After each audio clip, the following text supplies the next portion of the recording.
Tahimik ang gabi nang mapansin ko ang bintana sa sala. Malamig ang hangin at tanging liwanag mula sa poste ang nagpapakita ng anino sa loob. Habang dumadaan, napatingin ako sa salamin.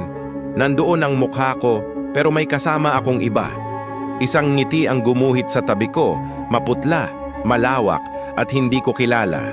Napaatras ako, napapikit at nang muling dumilat, mukha ko lang ulit ang nandoon.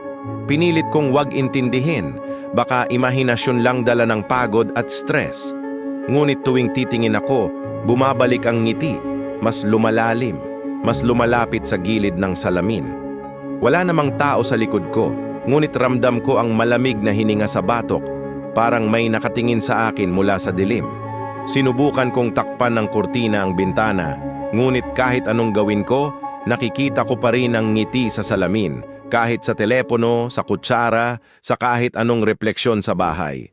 Hindi na ako nag-iisa, kahit mag-isa lang ako sa bahay. Hanggang isang gabi habang nakahiga ako sa kama, bigla akong nakaramdam ng malamig na kamay na humawak sa pisngi ko. Sa harap ng madilim na bintana, nakita ko ang sarili kong ngumiti kahit hindi ko ginusto at ang ngiting iyon ay hindi akin.